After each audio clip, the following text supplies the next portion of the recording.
55년 MBC 충북.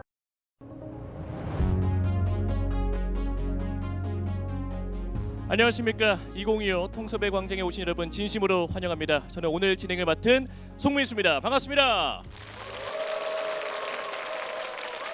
네. 와, 충청북도 교육도서관에서 주최하는 2025 통섭의 광장, 정말 올해 많은 관심과 사랑을 받았습니다. 오늘도 그 강연을 만나볼 텐데요. 생각을 넓히고 또 삶의 지혜를 통찰하는 별이 5개짜리 강연이라고 제가 감히 말씀드릴 수 있을 것 같습니다. 오늘 이 분위기에 이어서 바로 오늘의 주인공을 소개해 드리도록 하죠. 오늘은요, 아리스토텔레스부터 현대 사회의 윤리와 인간 이해까지 고전과 현대를 넘나들며 철학적 성찰을 이어온 분입니다.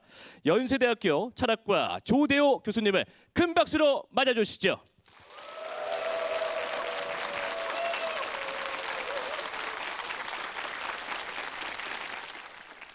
예, 안녕하세요. 연세대학교 철학과의 조대호입니다. 이렇게 반갑게 맞아주셔서 반갑습니다. 그리고 소개도 너무 과하게 해주셨고, 또 제가 여기 한 6시 반쯤에 와가지고 이 스태프분들하고 이런저런 이야기를 했는데 상당히 푸근한 분위기에서 이런 강의가 성공적으로 진행되고 있어서 저도 멀리서 보더라도 마음이 뿌듯합니다. 제가 오늘 여러분들에게 말씀드릴 내용은 아리스토텔레스에게 AI 시대의 지혜를 묻다입니다. 여기 오시면서 모두 오늘 강의의 주제가 뭔지는 생각을 하고 오셨을 겁니다. 아리스토텔레스에게 AI 시대의 지혜를 배우다가 아닙니다. 묻다이죠. 우리가 도대체 아리스토텔레스에게 AI 시대의 인간의 존재가 AI에 의해서 대체되지 않을 수 있기 위해서 마지막까지 지켜야 될 지혜가 뭘까? 그거를 저는 오늘 이 자리에서 한번 이야기해 보려고 합니다. 제가 게시물에 올라 있는 질문을 한번 쭉 훑어봤는데요. 그 가운데 이런 질문이 있더라고요. 도대체 왜 4차 혁명 시대의 아리스토텔레스일까? 라고 하는 질문을 올리신 분이 계세요. 맞습니다. 도대체 2400년 전에 아리스토텔레스에게 현대를 살아가는 우리가 무슨 지혜를 구할까라고 하는 질문을 갖는 것이 당연합니다. 아리스토텔레스 시대에는 AI도 없었고 컴퓨터도 없었고 계산기도 없었고 주판도 없었고 종이와 연필도 없었습니다. 아무것도 없었던 것이죠. 그런 시대를 살아간 아리스토텔레스에게 우리가 과연 무슨 AI 시대의 지혜를 구할 수 있을까라고 하는 질문을 던질 수밖에 없죠. 그런데 거꾸로 생각해 보면 우리가 가지고 있는 수없이 많은 것들을 우리에게서 다 제했을 때 그때 마지막 남는 그것이 무엇일까라고 하는 질문을 아리스토텔레스의 관점에서 던지고 찾아볼 수가 있다라는 거죠. 구석기 시대의 인간이나 AI 시대의 인간이나 우리는 모두 호모 사피엔스입니다. 지혜를 갖고 있는 사람이라는 뜻이죠. 과연 우리 인간의 지혜의 본 모습이 뭔지, 이 질문에 대한 아리스토텔레스의 대답을 한번 찾아보고 어떻게 이 지혜를 지킬 수 있을까? 그 문제를 생각해 보는 것이 이 강의의 목적입니다. 자, 제가 챗GPT한테 물어봤어요. 도대체 AI 시대에 우리가 지켜올 수 있는 인간의 지혜가 뭘까라고 했더니 첫 번째로 아리스토텔레스의 프로네시스라고 하는 대답이 나왔습니다. 아리스토텔레스의 프로네시스. 그러면서 아리스토텔레스의 프로네시스를 통해서 우리가 얻을 수 있는 지혜의 항목들을 많이 나열했어요. 공감의 지혜, 공생의 지혜, 판단의 지혜 등등을 많이 얘기를 했는데 오늘 제가 함께 여러분들과 따져볼 내용은 바로 아리스토텔레스가 말하는 프로네시스, 그리고 챗GPT가 추천하는 아리스토텔레스의 프로네시스가 뭔지를 알아보려고 합니다. 그 내용은 아리스토텔레스의 아테네 학당에 보시면 거의 아리스토텔레스와 플라톤이 중간에 서 있는데 그 아리스토텔레스가 가지고 있는 책이 한 권이 있어요. 그것이 니코마코스 윤리학이라는 책인데 이 니코마코스 윤리학에 나오는 프로네시스에 대한 이야기를 한번 살펴보려고 합니다. 이 프로네시스에 대해서 이야기한다는 것은 현대 윤리학 모두에 대해서 이야기하는 것처럼 복잡합니다. 그래서 저는 니코마코스 윤리학에 나오는 딱 2구절, 딱 두 구절만 가지고 아리스토텔레스가 말하는 지혜가 어떤 것인지를 한번 여러분들과 함께 생각해 보도록 하겠습니다. 제가 여기서 다루려고 하는 세 가지 질문이 있습니다. 하나는 지혜란 무엇인가? 인간의 고유한 지혜란 무엇인가? 그리고 두 번째는 지혜는 어떻게 생겨날까? 지혜가 어떻게 생겨날까? 그리고 세 번째 질문은 AI 시대에 어떻게 인간의 고유한 지혜를 지킬 수 있을까? 이 세 가지 질문에 대해서 우리가 함께 생각해 보려고 합니다. 첫 번째, 두 번째 이야기는 아리스토텔레스가 했던 이야기를 좀 각색을 해서 여러분들께 소개를 하려고 하고, 세 번째는 우리가 찾아야 될 대답을 아리스토텔레스의 관점에서 한번 재구성해서 한번 생각해 보려고 합니다. 자, 첫 번째는 프로네시스에 대해서, 실천적 지혜에 대해서 이야기하기 위해서는 실천적 지혜를 갖고 있는 사람들을 먼저 살펴봐야 된다. 아리스토텔레스는 이렇게 얘기합니다. 사실 이건 사소한 일인 것 같죠. 당연히 지혜가 무엇인지를 알기 위해서는 지혜가 있는 사람들을 살펴보면 거기서 공통점이 추출될 것이고 그것을 인간의 지혜라고 말을 할 수가 있을 테니까요. 그런데 대다수의 철학자들은 이렇게 접근을 하지 않습니다. 머릿속에 자기의 세계, 자기의 인간의 모습, 자기의 지혜의 모습을 먼저 만들어 둡니다. 그리고 현실에서 우리가 만나는 것들을 그것에 갖다 맞추는 경향이 매우 심합니다. 그러니까 발에다가 구두를 맞추는 게 아니라 구두에다가 발을 맞추는 경우죠. 근데 아리스토텔레스는 그런 방법을 취하지 않습니다. 아리스토텔레스는 수없이 많은 것들을 관찰을 하고 그 가운데 공통점을 추출을 하고 그것을 어떻게 설명할 수 있는지를 궁리를 해서 대답을 제시하는 겁니다. 아리스토텔레스의 철학이 2400년이 지난 지금에 이르기까지도 우리에게 계속 이야기되는 이유는 바로 그 뛰어난 관찰력 때문이죠. 아리스토텔레스는 어렸을 때 아버지 밑에서 의사 수업을 받았거든요. 인간의 몸에 대해서 관찰하는 것을 어렸을 때부터 배웠습니다. 그래서 그 눈으로, 우리가 가지고 있는 눈을 한 100개 정도 가지고 있었던 사람이 아리스토텔레스라고 생각을 하면 될 겁니다. 그렇게 뛰어난 관찰력을 가지고 동물의 몸을 분석을 하고 동물의 행동을 분석하고 또 인간의 몸을 분석하고 인간의 마음을 분석하고, 이런 뛰어난 관찰력 덕분에 아리스토텔레스의 얘기가 2400년이 지난 지금까지도 우리들 입에서 오르내릴 수가 있는 것이죠. 그럼 아리스토텔레스가 이렇게 관찰을 통해서 얻은 실천적 지혜는 무엇일까요? 이겁니다. 자기 자신과 관련해서 좋은 것과 유익한 것을 잘 숙고할 수 있는 능력, 이게 실천적 지혜다라는 겁니다. 자기 자신과 관련해서 좋은 것과 유익한 것을 잘 숙고할 수 있는 능력. 여기서 자기 자신이 뭐고 좋은 것이 뭐고 숙고가 뭐고 이런 문제들이 제기가 되죠. 어떻게 보면 왜 아리스토텔레스는 지혜로운 자는 타인을 위해서 유익을 주는 자라고 얘기를 하지 않고 자기 자신을 위해서 좋은 것을, 유익한 것을 찾아내는 사람이라고 얘기를 했을까? 이유는 간단합니다. 자기에게 좋은 것, 자기에게 유익한 것을 찾아내지 못하는 사람이 타인에게 유익하고 타인에게 좋은 것을 찾아낼 리가 없죠. 성경에 보면 내 이웃을 내 몸과 같이 사랑하라고 얘기하지 않습니까? 자기 몸을 사랑하는 사람, 그 사람만이 이웃을 자기처럼 사랑할 수가 있기 때문이죠. 즉 자기에서 모든 지혜와 모든 행동이 비롯되는 것이라고 말씀을 드릴 수가 있겠습니다.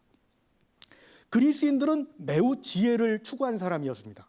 그래서 필로소피아, 지혜에 대한 사랑이라고 하는 것도 바로 그리스인들이 만들어낸 것이죠. 성경에도 보면 히브리인들은 기적을 구하는데 그리스인들은 지혜를 구한다라고 하는 바울의 기록이 있을 정도로 그 당시 전 세계에 그리스인들이 얼마나 지혜를 추구하는지가 다 잘 알려져 있었는데, 이 그리스인들이 추구한 지혜주의 지혜가 뭐냐 하면 뭘까요? 나 자신을 아는 것.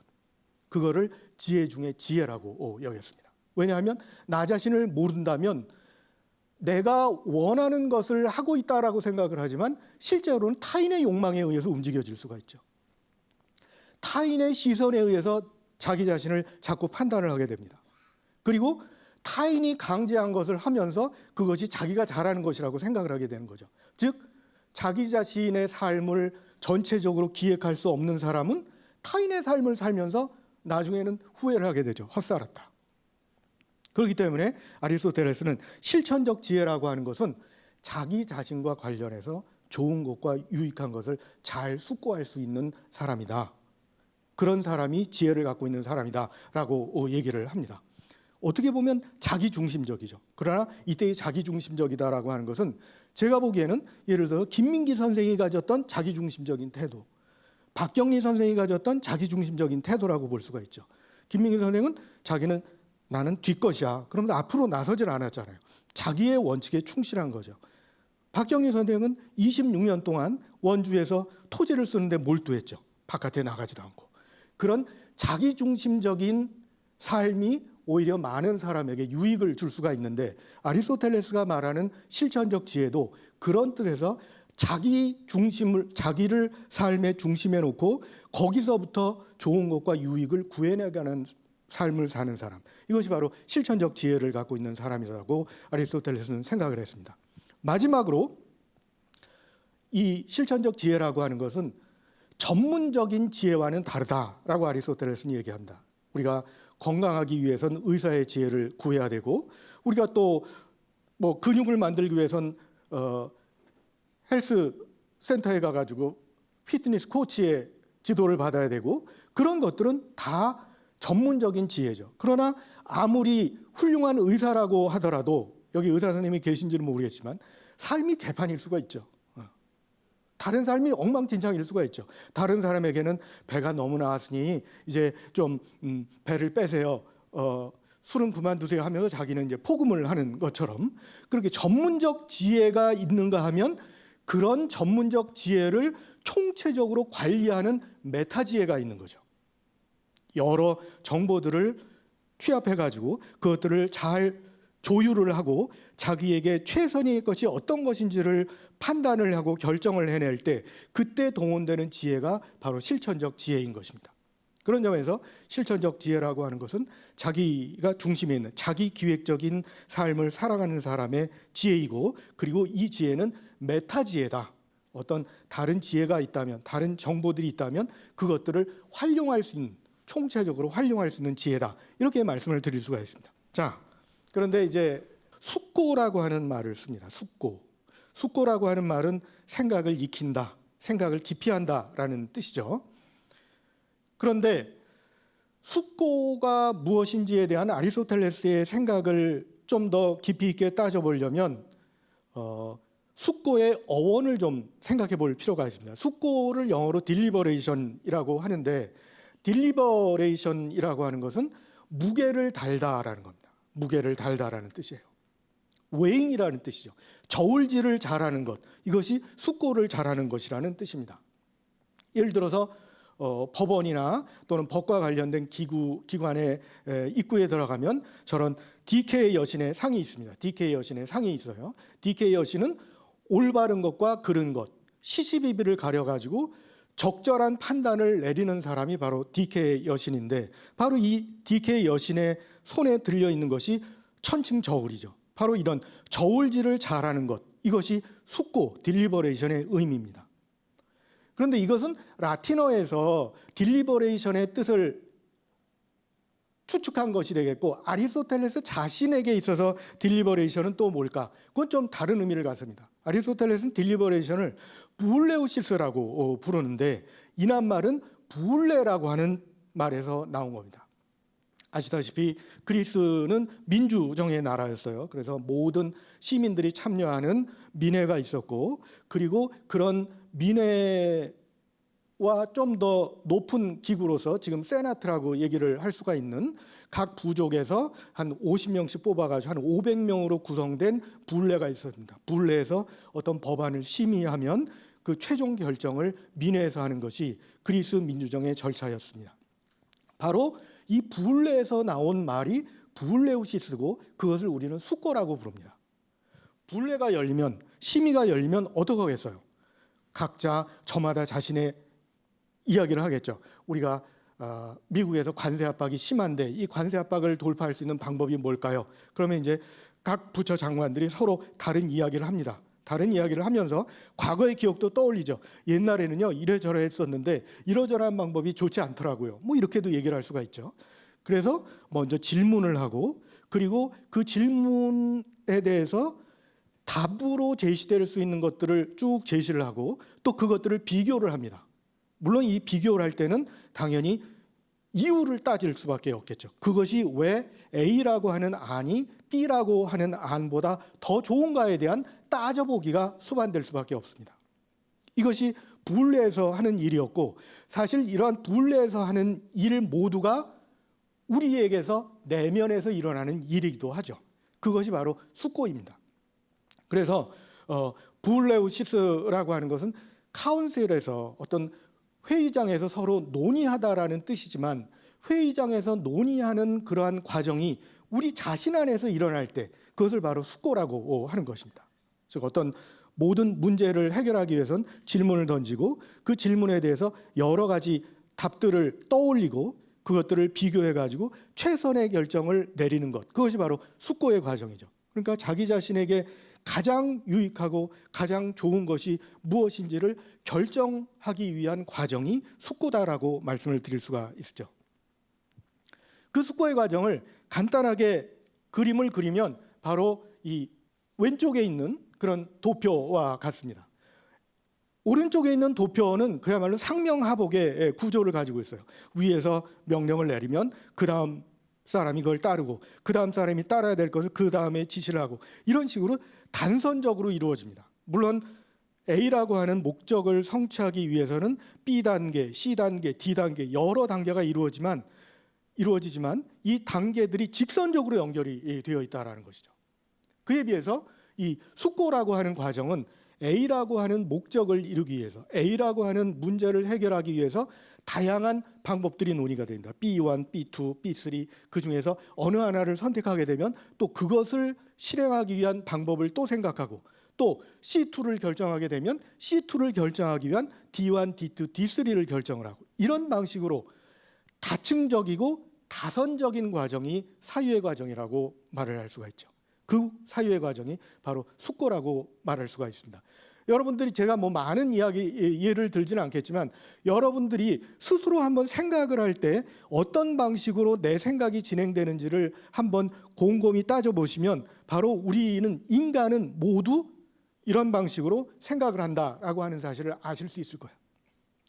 심지어 거짓말을 할 때 내 친구가 나에게 수요일 날 저녁 때 수요일 날 7시 반에 내가 초대를 할 테니까 맛있는 곳에 가서 스파게티를 먹자라고 얘기를 했는데 여러분들은 거기에 안 가시고 여기 오셨잖아요. 여기 오셨는데 그러면서 이제 거짓말을 본의 아니게 해야 될 수도 있어요. 어떻게 해야 이 친구가 기분 나쁘지 않게 잘 둘러댈 수가 있을까?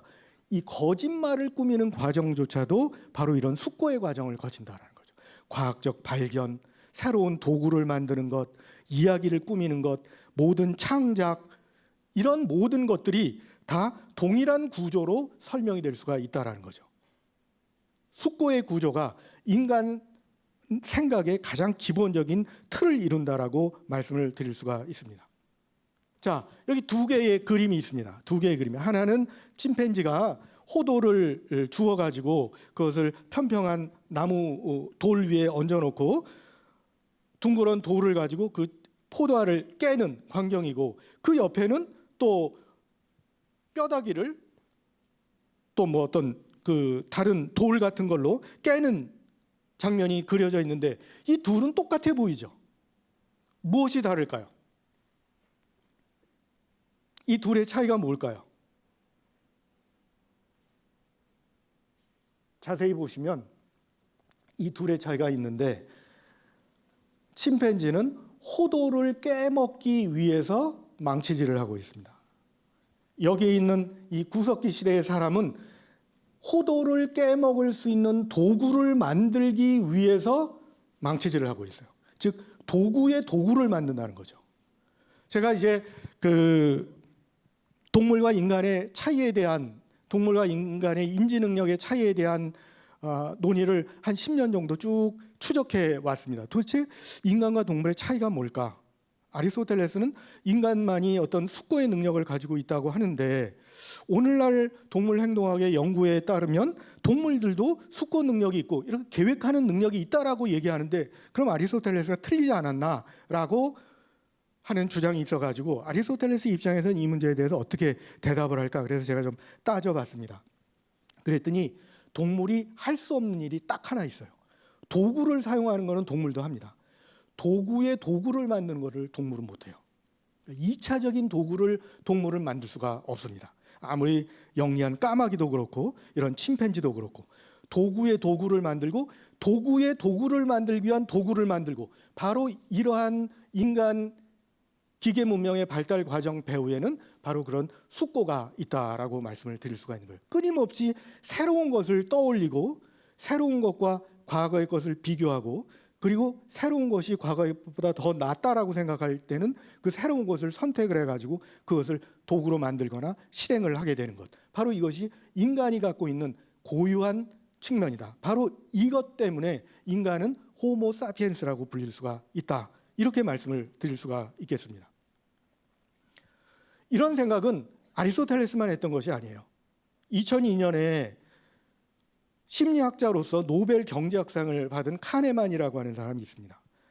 사실 심리학자가 행동 배후에 놓여 있는 심리적 과정을 연구하는 카네만이 노벨 경제학상을 받았다는 것은 매우 특이한 일이라고 그 당시에도 많이 언론에 보도되고 했는데 이 카네만이 생각에 대한 생각이라고 하는 책을 썼습니다. 그 원래 제목은 Fast Thinking and Slow Thinking입니다.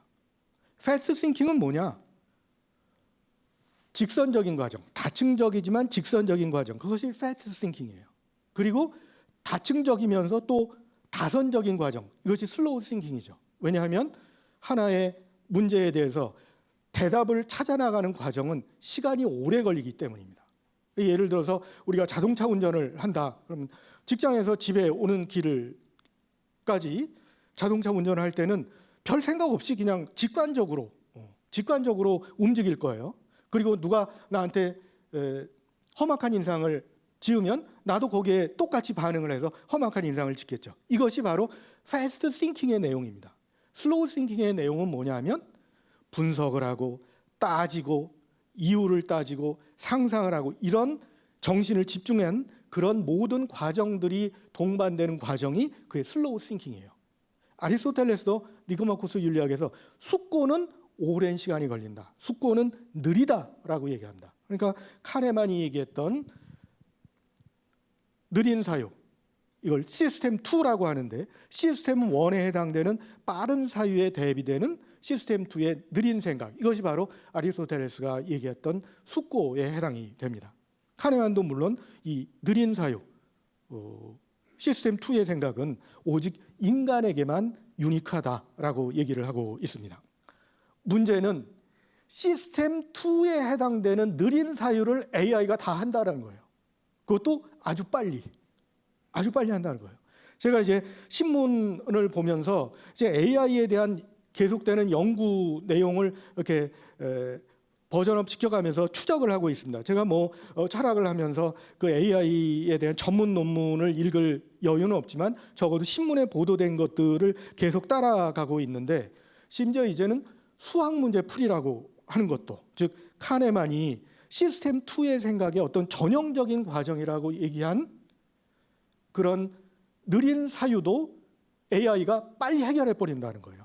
수학 문제도 금방 풀어서 대답을 주고 국제 수학 올림피아드에 나오는 어려운 문제들을 AI 기계가 다 만들었다고 다 풀었다고 하고 또 그리고 어떤 회사에서는 이제 수학 정리를 전문적으로 처리하는 프루프 기계, 증명 기계도 만든다라고 해요. 그러면 이제 수학자들이 할 일이 없어질 것 같아요. 제가 그저께 본 기사에는 또 이런 것이 있습니다. 요즘은 이공송이라고 하는 말이 생긴대요. 이공송이 뭔지 아세요? 과거에는 문송하다라는 말만 있었대요. 근데 이제는 이공송이라는 말이 나온대요. 실제로 그 이과대나 공대 학생들을 가르쳐 보신 우리 학교 행정학과 교수님이 쓰신 글에 보니까 2035년도에 자신의 미래를 걱정하는 사람들 가운데는 압도적으로 이과생들과 공대생들이 많다고 합니다. 실제로 이과생들이 하는 일, 또 공대생들이 하는 일이 AI에서 대체되어 버리니까요. 그럼 이런 상황에서 도대체 인간만의 고유한 특징, 인간만의 고유한 지혜라고 말을 할 수가 있는 게 어디 있을까? 또 얼마 전에 지지난주에 이제 수능이 있었잖아요. 그 수능 문제를 여러 종류의 AI한테 다 풀어보게 했더니 뭐 어디서는 챗GPT5에서는 235점을 받고 제미나이에서는 193점을 받고 이랬다고 합니다. 아직까지 340점에는 멀어 있는데 저는 곰곰이 이렇게 생각을 해봤어요. 이게 AI의 문제일까? 수능의 문제일까? 혹시 수능이 대답이 없는 질문들을 자꾸 만들어가지고 강요하기 때문에 AI조차 헷갈리는 거 아닌가? 이런 생각을 해봤는데 언젠가 AI가 그런 어려운 수능 문제도 만점자보다 더 잘 풀 수도 있겠죠. 더 빨리, 더 잘. 그렇다면 이때 인간이 할 수 있는 일이 뭔가? 인간이 할 수 있는 일이 뭐가 있을까요? 아마 없을 겁니다. 이때 우리는 다시 한번 아리스토텔레스에게 물어봐야 되겠죠. 그러면 이때 인간이 가질 수 있는 것은 무엇일까요? 한 구절만 더 인용을 하겠습니다. 지혜는 어떻게 생겨날까에 대한 아리스토텔레스의 이야기에 저는 그 답이 있다라고 생각을 합니다. 이렇게 읽어보겠습니다. 나이가 젊더라도 기하학자나 수학자는 될 수가 있고 또 그와 같은 일에 있어서 지혜로운 자가 될 수는 있지만, 그러니까 이론적인 지혜는 가질 수가 있지만 실천적 지혜를 가진 사람이 될 수는 없다. 그 까닭은 실천적 지혜는 개별적인 것들에 관련하는데 개별적인 것들은 경험으로부터 알려지고 젊은이들에게는 경험이 부족하다는 데 있다. 경험을 만들어내는 것은 오랜 시간이니까. 즉 실천적 지혜는 일반적인 문제를 풀어나가는 것이 아니라 개별적인 상황에서 가장 적절한 선택을 내리는 능력인데 이것은 경험 없이는 안 되고 오랜 시간의 기억, 경험이 누적돼야지만 실천적 지혜를 가질 수가 있다라는 이야기죠. 예를 들어서 아주 간단한 예로 4에서 3을 빼면 1이라는 거는 누구나 다 알아요. 누구나 다 알죠. 그런데 내 친구, 두 친구에게 파이의 한쪽 사람에게는 파이의 3쪽을 주고 다른 한쪽 사람에게는 파이 한쪽만을 줬을 때 한쪽만을 받은 친구가 얼마나 화를 낼지는 경험을 해봐야 아는 거죠. 이렇게 수학 문제라고 하는 것은 경험 없이도 알 수가 있지만 그러나 개별적인 행동 상황에서 동원되는 그런 실천적 지혜라고 하는 것은 결코 경험 없이는 있을 수가 없다라는 거죠. 그러니까 좀 희소식이 되는 겁니다. AI가 과연 인간이 갖고 있는 경험을 할 수가 있을까? 그렇다면 AI가 인간이 갖고 있는 경험을 우리 몸으로 하고 감정으로 하는 그런 경험을 할 수가 없다면 AI하고 인간의 사유는 본질적으로 다르지 않을까? 이런 추측을 할 수가 있겠죠. 과연 이 추측이 얼마나 유지가 될 수 있는지를 한번 차근차근 또 따져보겠습니다. 자, 여러분들은 2명의 의사 선생님을 앞에 두고 있어요. 한쪽 의사 선생님은 아주 그 대학에서 최고의 연구를 하는 사람이에요. 사이언스에다가도 논문을 내고 네이처에도 논문을 내고 연구 논문 최우수상을 받고 그런데 아직 경험이 없어요. 그래서 환자를 보기를 물론 그런 의사 선생님은 실제로 안 계시겠지만 환자를 보기를 연구 대상으로 보는 거예요. 연구 대상으로. 한쪽 분은 모든 그런 업적 부담에서 다 노연한 저 같은 사람이에요. 이제 정년 퇴임을 앞두고 모든 업적 부담에서 벗어나 가지고 지난 30년, 40년 동안의 경험에 의거해서 사람을 딱 보면 그 사람의 안색만 보고 그 사람의 걸음걸이만 봐도 이 사람이 어떤 장기 기간의 문제가 있고 어떤 치료가 가장 적합하다를 안다라고 칩시다. 그러면 여러분들은 어떤 의사를 찾아가시겠어요? 제가 서울에서 이 얘기할 때는 다 이분을 찾아간대요. 여러분들도 아마 그러실 거예요. 자기를 실험 대상으로 내놓고 싶은 사람은 아무도 없을 겁니다. 예를 들어서 여기 청주 근처에도 대학이 많은데 식품영양학과 같은 데도 있겠죠. 식품영양학과에서 30년 동안 가르쳤던 분이 이제 정년 퇴임을 하면서 연금으로 살기는 좀 어려우니까 나도 식당을 내겠다. 그래가지고 이제 영양학 지식을 동원해가지고 식당을 운영한다라고 칩시다. 그 옆에는 50년 된 맛집이 있어요. 여러분들은 어디 가서 드시겠어요? 당연히 50년 된 맛집에 가서 드시죠. 왜? 경험이 있기 때문에.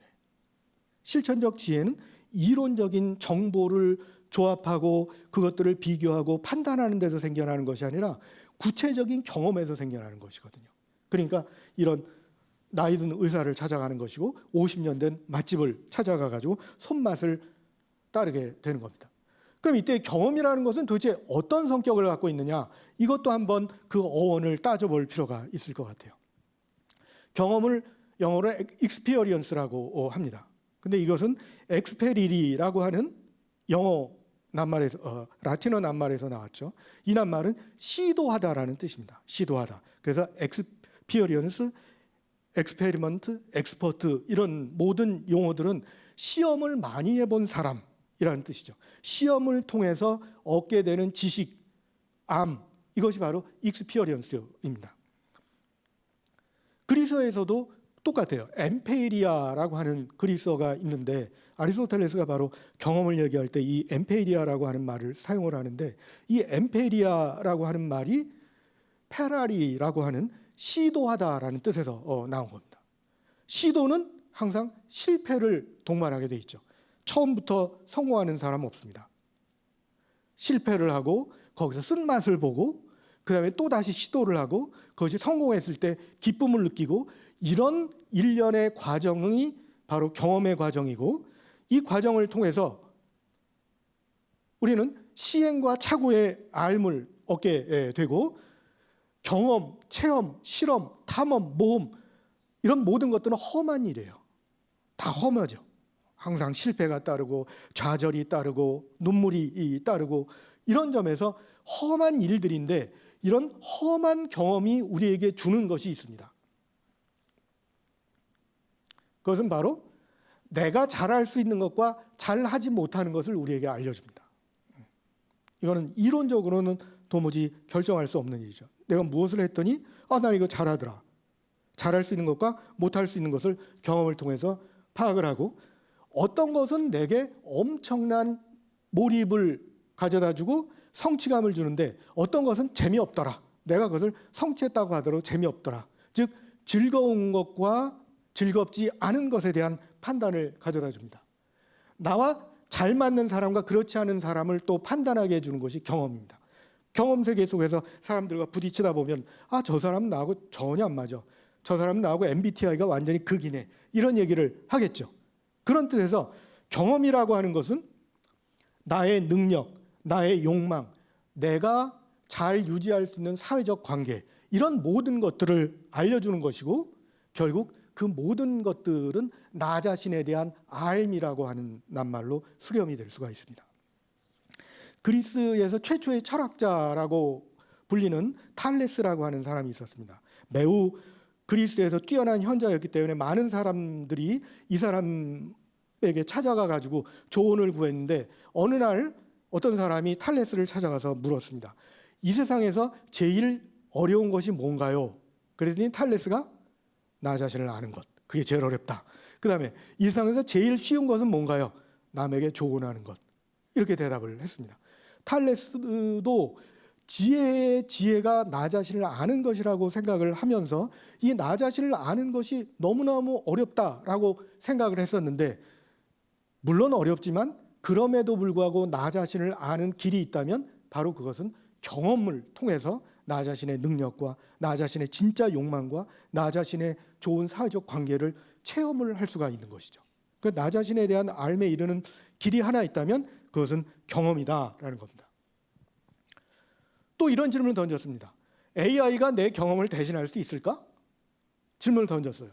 그러니까 AI는 정보를 제공해 준다, 시뮬레이션을 해준다, 또 감정적인 지지를 해준다 이런 얘기했습니다. 여러분들도 AI 우울하거나 이럴 때 AI에 질문을 하면 AI가 아주 아이스크림처럼 달콤한 말로 위로를 해주고 이러잖아요. 감정적인 지지를 해준다. 또 개인화된 추천을 한다. 우리가 물건을 사게 되면 그와 비슷한 물건들이 계속 뜨더라고요. 개인화된 추천을 하는 거죠. 그런데 이런 것들은 다 AI가 할 수가 있는데 AI가 못하는 것, AI의 역할과 한계, 직접 경험한 것에서 오는 생생함, 감정, 맥락은 AI가 대체할 수 없다라는 거죠. 또 유용한 도구일 수 있지만 진정한 개인적인 경험은 인간만이 가질 수 있는 고유한 것이다 라고 얘기를 합니다. 그러니까 어떻게 보면 대답은 나온 거죠. AI 시대에 인간이 가질 수 있는 지혜는 경험에서부터 나오는 지혜다라는 대답이 나오는 겁니다. 그래서 실제로 이 숙고의 과정을 AI가 그대로 따라서 일정한 알고리즘에 따라서 다층적으로 다선적으로 문제를 푼다고 얘기를 할 수가 있어요. 또 사람도 다층적으로 다선적으로 문제를 푼다라고 얘기를 할 수가 있어요. 그럼에도 불구하고 이 내부의 과정은 완전히 다릅니다. 왜냐하면 A에서 B로 갈 때, B2로 갈 때, B3로 갈 때 인간은 그러한 모든 상상을 떠올리면서 그 상상과 결부된 감정적인 체험을 떠올리게 되고 또 거기에는 어떤 기억이 동반이 되게 되고 이런 방식으로 우리의 모든 경험이 이 숙고의 과정 배후에서 작동을 하게 된다는 거죠. AI에게는 그런 것이 불가능하죠. AI가 처리하는 정보는 3인칭적인 정보다라는 거죠. 인간이 숙고할 때 처리하는 정보는 1인칭적인 개인적인 정보다. 따라서 개인적인 정보를 인간이 처리하는 사고를 할 수 있는 한 인간은 AI와 다른 생각을 하게 될 것이다. 이렇게 결론을 내릴 수가 있습니다. 이 모든 이야기를 아주 간명하고 함축적으로 얘기한 사람이 중세 교부 철학을 대표하는 아우구스티누스예요. 성 어거스틴이라고 불리는 사람인데 이 사람이 이렇게 얘기했습니다. 기억이라고 하는 것은 보물창고다. 기억이 누적돼서 생기는 경험은 우리의 보물창고다. 왜? 그 보물창고에서 나는 나를 발견하고 무엇을 언제 어디서 했는지를 여기서 되새기고 그 각각의 것을 했을 때의 감정을 떠올린다. 그리고 그러한 과거의 경험을 시뮬레이션 해가지고 미래를 계획한다. 그렇기 때문에 기억과 경험은 우리에게 보물창고다라는 거죠. 이 보물창고가 잘 유지가 되는 한 인간은 결코 AI가 할 수 없는 숙고를 하게 되고 1인칭적인 경험에 의거한 숙고를 할 수가 있고 실천적 지혜를 가질 수가 있을 거예요. 그런데 상황이 그렇게 낙관적이 아니죠. 왜냐하면 우리의 경험이 점점 AI에 의해서 대체되고 있기 때문에 실제로 위험은 AI가 인간처럼 생각할 수 있느냐에 있는 것이 아니라 우리가 과연 인간의 고유한 경험, 1인칭적인 경험을 끝까지 유지할 수 있느냐에 있다는 거죠. 자, 몇 달 전에 이런 책이 나왔습니다. 경험의 멸종. 경험의 멸종.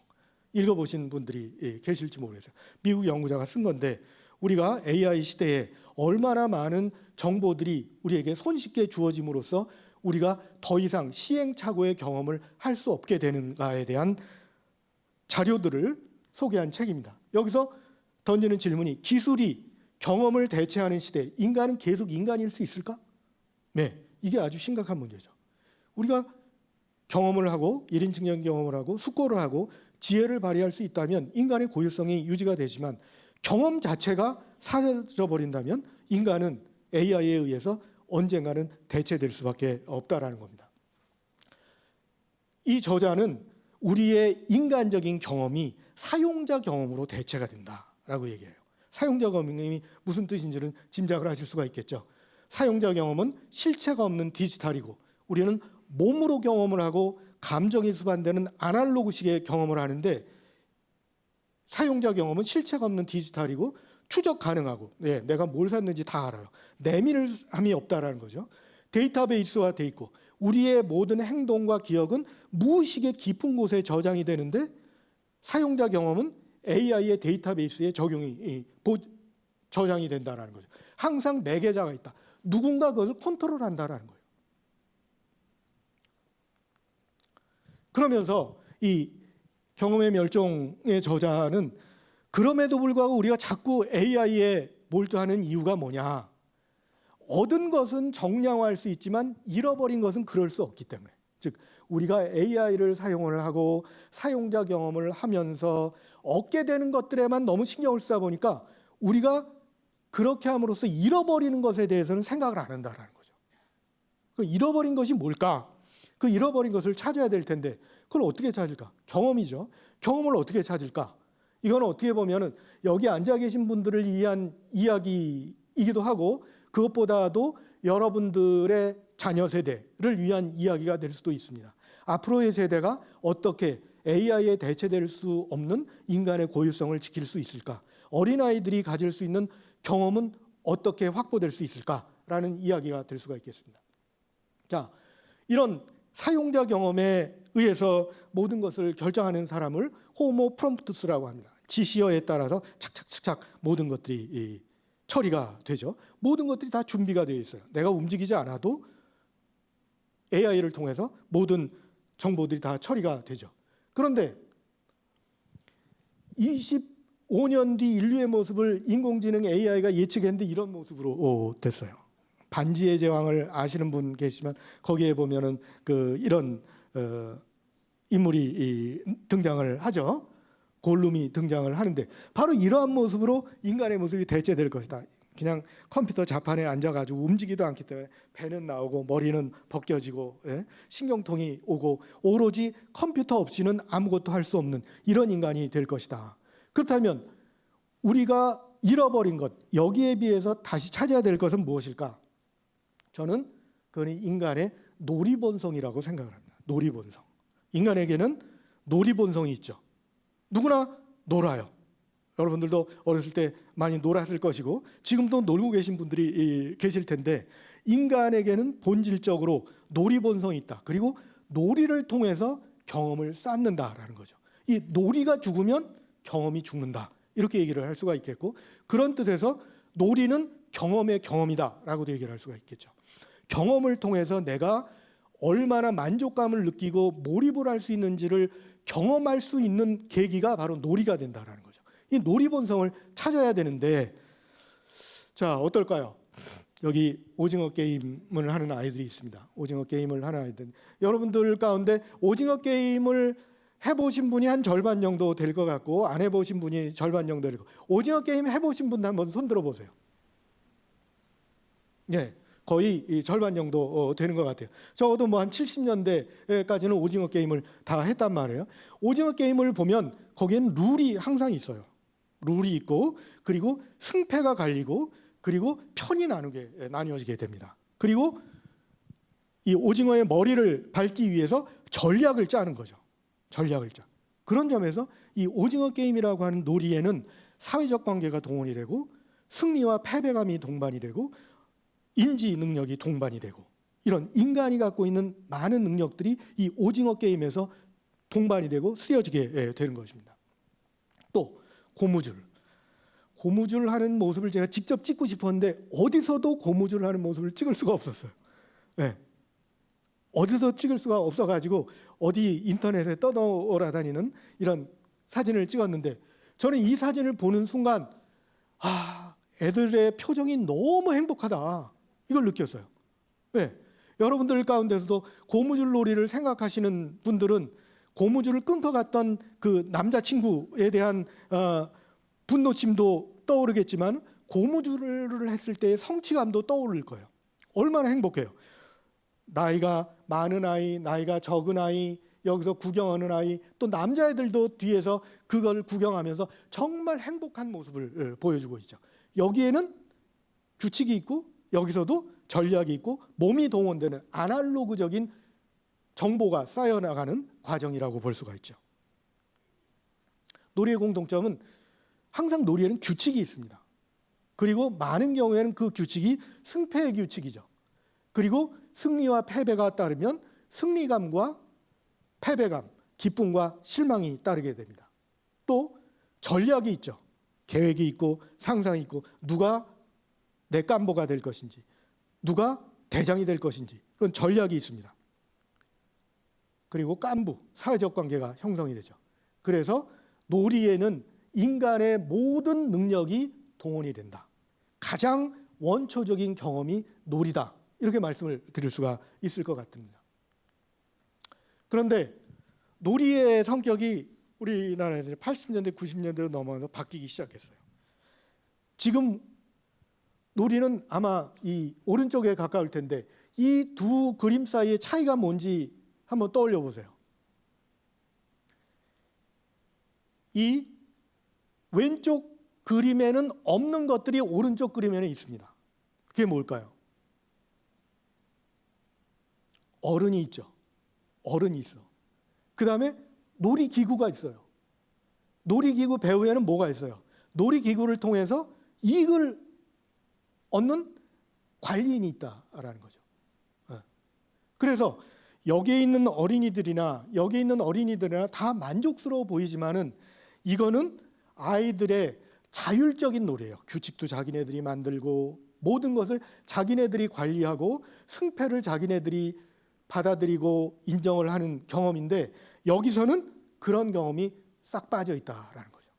그러니까 우리의 놀이 경험이 다 오른쪽에 있는 방식으로 바뀌어 나가고 있는 거예요. 지금 뭐 게임도 마찬가지예요. 게임은 아이가 하는 것 같지만은 게임 개발자에 의해서 통제가 되는 게임이죠. 그래서 저는 그 AI를 교육 자재로 도입하는 것이 이점도 있겠지만은 문제는 아이가 어떤 문제를 풀거나 어떤 교육을 하는 데 있어서 발휘할 수 있는 수없이 많은 상상이 AI 교육기구에 의해서 통제가 될 수가 있다. 그 통제되는 부분을 고려를 해야 한다라고 생각을 합니다. 아이들의 자율성이 보장이 되고 아이들이 스스로 경험을 할 수가 있는 그런 조건이 되어야지만 한다라는 말씀이죠. 왜 아이들만의 놀이가 중요할까요? 그것은 좀 전에 말씀드렸던 것과 똑같습니다. 몰입의 경험을 하고 잘하는 것과 못하는 것을 확인을 하고 신나는 것과 힘드는 것에 대한 알을 가지고 사회적 관계에 대한 알을 갖는 거죠. 나 자신에 대한 기억과 경험이 놀이로부터 생겨날 수가 있다라는 겁니다. 그런데 우리 어린아이들의 놀이 세계는 오징어 게임하고 비슷해지는 것 같아요. 자, 제가 오징어 게임의 의미를 설명해줘라고 AI한테 또 한번 물었더니 이 드라마는 사회적 이슈와 인간 본성에 대한 깊은 통찰을 담고 있어서 그러고 쫙 얘기를 합니다. 우리가 생각할 수 있는 거예요. 그런데 제가 보기에는 이 오징어 게임이 우리 어린아이들의 놀이 세계를 보여주고 있다고 생각해요. 이 오징어 게임에는 수없이 많은 어린이들의 놀이가 등장을 합니다. 그런데 이 놀이는 엄밀하게 말해서 순수한 놀이가 아니에요. 돈놀이죠. 그리고 돈놀이가 계속 되풀이되면 되풀이될수록 그것이 진행될수록 어린아이들은 사라져버려요. 놀이꾼들은 사라져버리게 되는 거죠.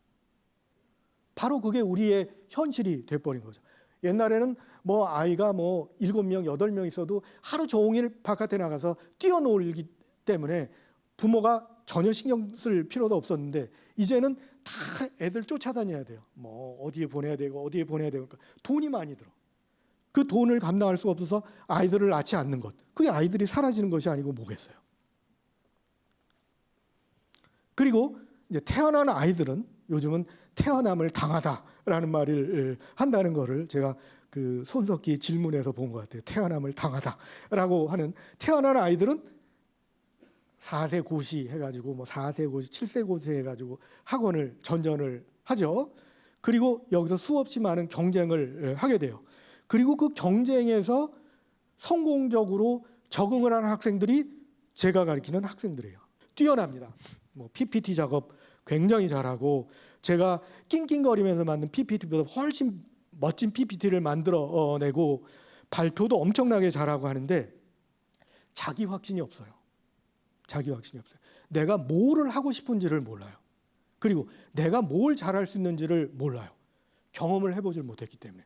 늘 어른들이 만들어 놓은 틀 안에서 모범생으로 자랐기 때문에 시험의 과정, 시행착오의 과정을 한 번도 겪은 적이 없어요. 그래서 뭐 이렇게 얘기를 하다가 저한테 물어봅니다. 선생님, 제가 뭐를 해야 될까요? 제가 그걸 어떻게 알겠어요? 그러다 보니까 가장 많이 사람들이 몰리는 거, 안전한 길로 가게 됩니다. 그게 뭐냐? 의대하고 법전원 다 그리로 가요. 철학과에 들어온 학생들도 법전원으로 엄청나게 많이 가요. 근데 법전원으로 갔다가 휴학을 하고 돌아와요. 왜? 철학과에서는 질문을 마음대로 할 수 있어서 너무 좋았는데 법전원에 가니까 변호사 시험 준비를 하는데 시간이 없는데 무슨 질문을 해가지고 시간 낭비하냐. 그래가지고 자꾸 질문이 거세가 되고 이러다 보니까 적응을 못 해가지고 철학과로 돌아와요. 그래서 한 6개월 정도 그럼 같이 다른 사람들하고 공부해봐라고 얘기를 하다가 너 이제 법전으로 돌아가야지. 그러니까 안 간다고 그래요. 안 간다 그래요. 그런 학생이 실제로 제 제자 가운데 있습니다. 그래서 네 이야기 딴 데 가서 얘기해도 돼? 그러니까 얘기하라 그러더라고요. 그래서 얘기를 하는 겁니다. 또 플라톤이 실제로 그렇게 얘기했어요. 변호사가 잘 되고 의사가 잘 되는 사회는 망한 사회다. 이렇게 얘기해요. 실제로 환자들이 끊임없이 많아지고 소송이 끊임없이 많아지면서 그저 법 이외의 방식으로 해결될 수 있는 문제가 법적인 소송을 통해서만 처리가 될 수밖에 없게 되는 거죠. 바로 이것이 우리 사회의 모습이라는 거죠.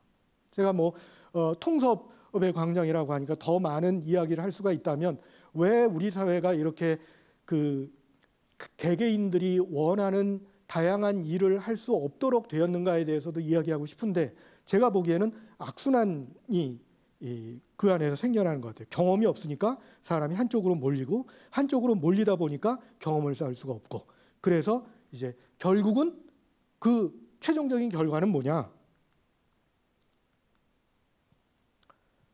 놀이 없이는 우리가 AI에 대체될 수밖에 없는 상황에 직면해 있다. 이 얘기를 저는 드리고 싶습니다. 놀이는 제가 보기에는 가장 진지한 활동이에요. 놀이는 한가한 활동인 것처럼 보이죠. 아무것도 아닌 것처럼 보이는데 정말 몰입해 있는 아이를 건드려 보세요. 아이가 팍 짜증을 낼 거란 말이에요. 그만큼 아이에게는 진지한 활동이고 놀이는 가장 중요한 공부입니다. 왜냐하면 자기를 알도록 해주니까. 자기를 아는 사람만이 자기에게 좋고 유익한 것을 결정을 할 수가 있으니까 가장 중요한 공부라고 말씀을 드릴 수가 있죠. 또 가장 유익한 준비죠. 놀이의 경험을 통해서 우리는 우리 자신의 역량, 우리 자신의 욕망, 우리 자신의 사회적 관계 이런 것들을 터득할 수가 있기 때문에 그렇다라는 말씀을 드릴 수가 있습니다. 그래서 스스로 놀 줄 모르는 사람은 남의 놀이에 놀잇감이 되는 거죠. 남의 놀이에 들러리가 되는 거죠. 제가 이 강의를 준비하면서 문득 아주 어렸을 때 썼던 낱말이 떠올랐어요. 깍두기. 깍두기가 뭐죠? 깍두기는 여러 종류의 은어로 쓰이지만은 이 팀에도 안 껴주고 저 팀에도 안 껴주고 그냥 유령과 같은 존재가 깍두기란 말이에요. 어떻게 보면 우리는 다른 고용주의 깍두기가 되는 데서 더 나아가가지고 이제는 AI의 깍두기가 될 수밖에 없는 그런 상황인 거죠. 그래서 이런 문제를 어떻게 처리할 것이냐. 제가 보기에는 아이들의 놀이 경험을 확대시켜야 되는데 여러분들도 다 아실 거예요. 그건 나도 다 알아. 그런데 내 자식이 지금 경쟁을 해야 되는데 어떻게 하란 말이냐라고 질문을 하실 거예요. 저는 상상을 이렇게 해봅니다. 의무적으로 초등학교 1학년에서 6학년까지 사이에 1년은 그냥 바닷가, 산 이런 데 가가지고 1년 동안 유학을 하는 거. 모두가 똑같이 그렇게 유학을 하게 되면 공평할 거 아니에요. 그럼으로써 어떤 유년의 기억을 유년의 놀이 경험을 습득하도록 만드는 것. 이것이 우리가 AI에 대체될 수 없는 인간으로 살아남을 수 있는 길이 아닐까. 이건 물론 저의 상상입니다. 여러분들이 보시기에는 망상이죠.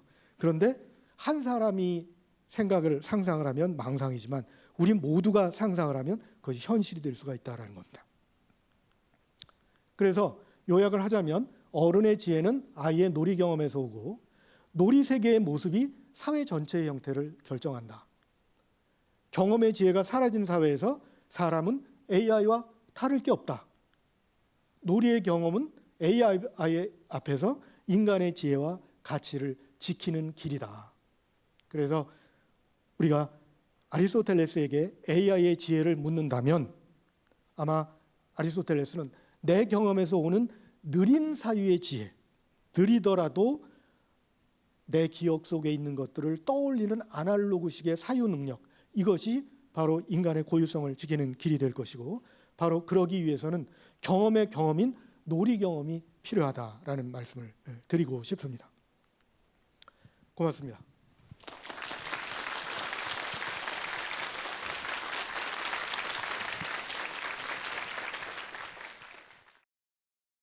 사전에 받은 질의응답 질문을 한번 네. 받아볼 텐데요.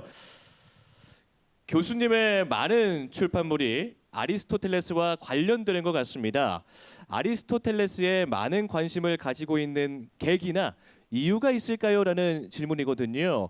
아리스토텔레스 왜 이렇게 사랑하십니까? 라는 질문 같습니다. 그 어떤 아리스토텔레스 연구자가 아리스토텔레스에 대해서 이렇게 얘기를 했어요. 아리스토텔레스는 존경은 할 수가 있지만 사랑하기는 어려운 사람이다. 그러니까 사랑하기 어려워요? 하지만 에이미어블은 아니다. 이렇게 얘기를 한 적이 있어요. 네. 그만큼 아리스토텔레스는 매우 차갑습니다. 좀 이렇게 거리를 두고 매우 정교하게 서술을 하고 이래가지고 사실 아리스토텔레스에게 인간적인 그 매력을 느끼기는 상당히 어려워요. 그래서 아리스토텔레스 책이 플라톤 책보다 적게 팔립니다. 그래서 저는 손해를 감수할 수밖에 없는 것이죠.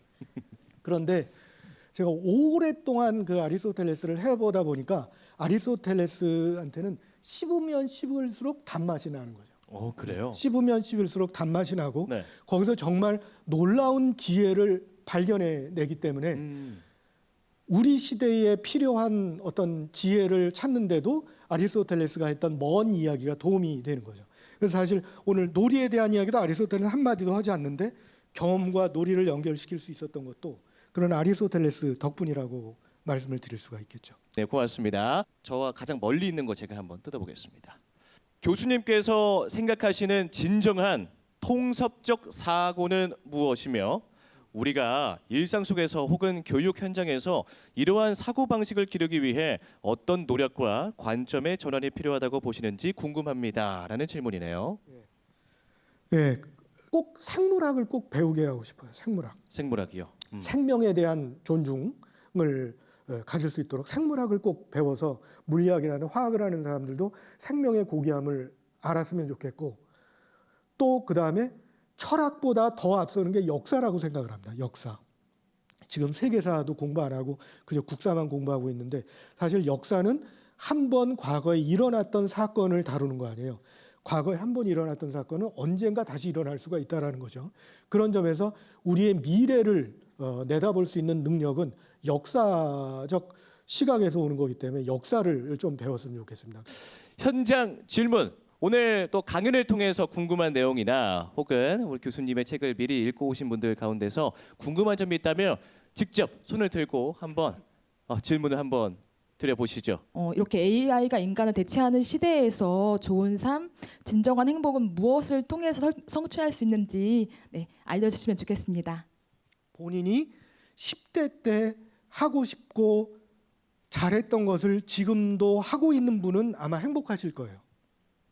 그런데 본인이 정말 하고 싶은 거를 포기하고 직장 생활을 한다거나 그렇다면은 아마 행복의 정도가 그거에 미치지 못할 것 같아요. 그것은 항상 개인별로 다 다르게 나타나기 때문에 그 개인적인 경험이 유년부터 청년을 거쳐서 성년으로 이어질 때 그리고 그것이 하나의 조화를 이룰 때 그런 삶을 사는 분이 가장 행복한 느낌을 갖지 않을까. 저는 보통 숙고가 길어지다 보면 실천으로 옮기는데 더 어려움을 느끼고 더 두려움을 느낄 때가 많다고 생각해요. 그래서 오히려 뭔가 왼쪽에 있는 부분이 오히려 실천으로 옮기기에는 더 좋은 모델이라고 생각이 들었거든요. 교수님께서 생각하실 때 숙고와 실천을 선택한다면 어느 쪽을 더 선택하는 게 좋을지 질문하고 싶습니다. 네, 좋은 질문이고 적절한 지적이라고 생각을 하는데요. 사실 아까 소개했던 카네만 같은 경우에도 많은 경제학자들이 소비자의 선택 패턴이 이 시스템 2를 따른다라고 생각을 했는데 실제로는 시스템 1을 따르더라. 이게 이제 카네만이 발견해낸 사실이거든요. 그래서 사실 우리는 많은 경우에는 일의 형식으로 직선적으로 움직이죠. 그런데 그렇다라고 해서 그렇게만 하면 우리는 이제 동물이 되겠죠. 즉각적으로 행동하고 감정적으로 반응하고 그렇지만 그럼에도 불구하고 이런 시스템 2에 의해서 느린 사유를 해야 할 때 그걸 할 수 있는 역량을 키우는 것 그런 과정이 필요하지 않을까 2025 통습의 광장 오늘 여러분 강연 어떻게 들으셨습니까? 저는 이 급변하는 AI 시대를 좀 헤쳐나갈 수 있는 고대의 그 고대 철학의 나침반을 얻은 듯한 그런 느낌이 들었는데요. 오늘 정말 유익한 강연 전해주신 조대호 교수님께 다시 한번 큰 박수 부탁드리겠습니다. 고맙습니다. 충청북도 교육도서관과 함께한 2025 통습의 광장, 저희도 여기서 인사를 드려야 될 것 같습니다. 앞으로도 많은 관심과 사랑 부탁드리겠습니다. 함께해 주신 여러분 고맙습니다.